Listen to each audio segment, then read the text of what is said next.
wanted by the government. They survive as soldiers of fortune.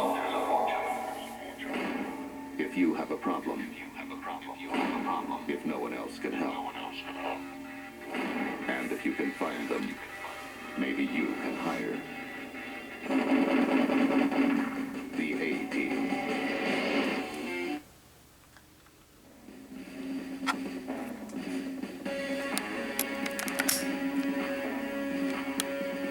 And welcome to a new episode of the Movie Dawgs show. I'm your host, William Baxter, and we are going to talk about the 2010 A-Team movie. I just recently watched this. It's going to be a little quick bite, but I've forgotten how good this movie was. I hate the fact that this movie did not succeed the expectations of the then 20th Century Fox executives.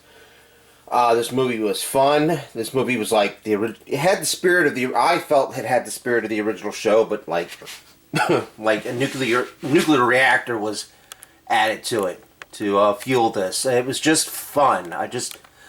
Everybody was, the characters were there from the original show.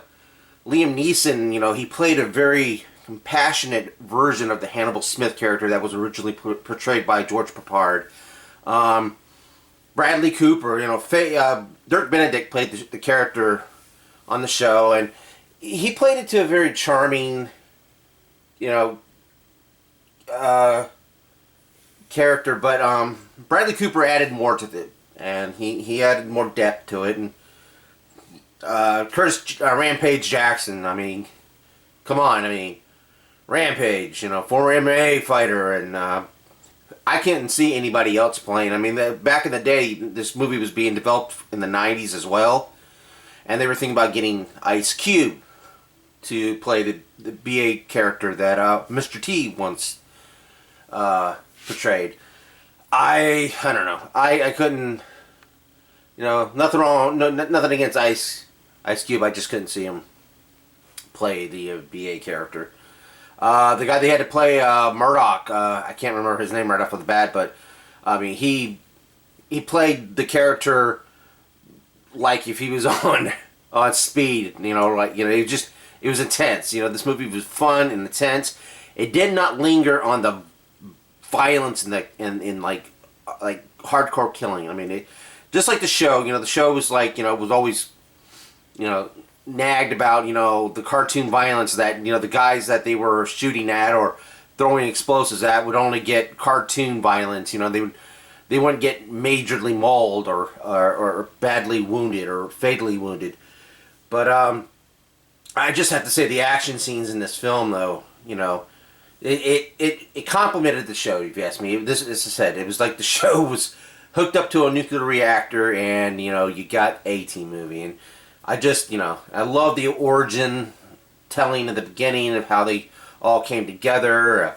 You did get the van, that legendary GMC van in this movie.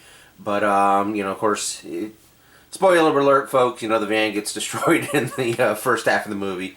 Just how they introduced the characters and, how everybody, just got to portray these characters as a complex human being. In the show it was, they were the A-Team. There was nothing to feel sorry for them about or anything like that. They were the everyday heroes, and there was no flaws.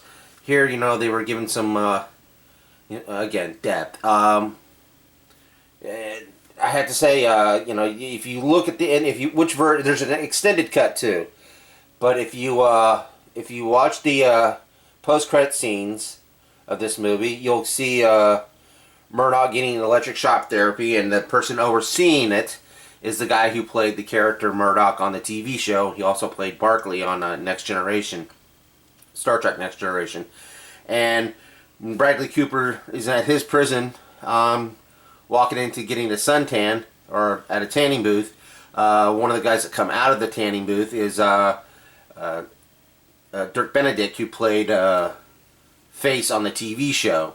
So, these are cute nice little cameos. Of course, they kind of Burt Benedict, went back and said, he regretted doing it because it was a short cameo. I'm like, well, that's what cameos are. They're not really, you're not the center of the attention in the movie. So, and of course, Mr. T, conflicting reports say that he didn't want to be in the movie because he wasn't playing BA.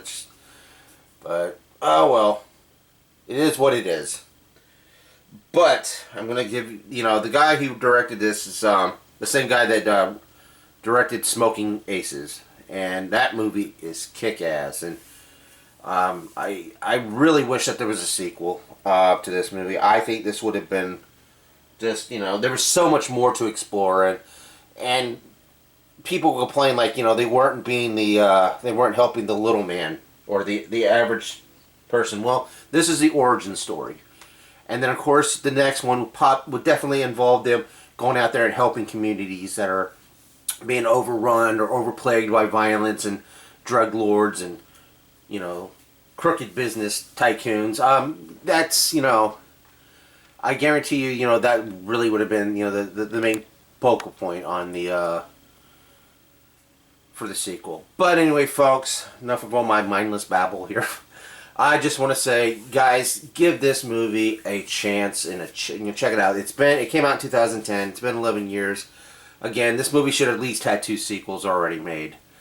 That's how good it was, and people were very unfair about this film. And I know as time goes on, people will look back fondly with this, including those who were me. I was a diehard fan of the original show back in the 80s.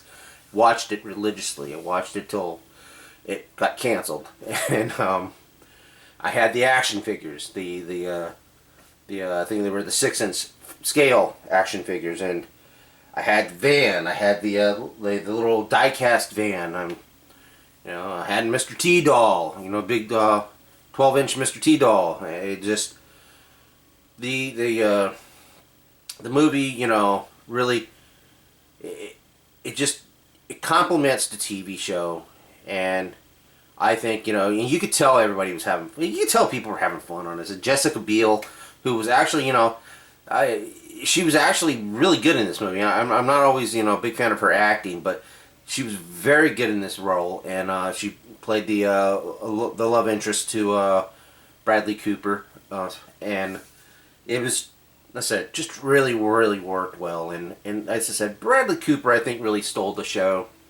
Even though everybody did their part in the action scenes were great, but Bradley Cooper really stole the show his face, and he really made the character his own, and the way he was just able to coast through life with his charm and his wit and his sex appeal towards the ladies, and I think it was, it's a great movie, and the scene where, they're trying to fly a tank in the sky after their plane's been shot down, that's amazing, and that's a very creative filmmaking right there on the director's part. So, kudos to Karen, and I do have to say, give this movie a chance. I'm giving it 5 paws. So, all right, folks. Well, I hope that's a quick bite of the A-Team 2010 film. Check it out.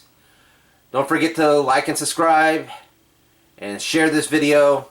And help us get up in those subscription numbers, folks. We're really, I really want to get those numbers up, folks. That helps a lot. All right. Well, this has been the Movie Dawgs. Quick bite at the A-Team 2010, folks. Thanks for watching, and please keep on watching.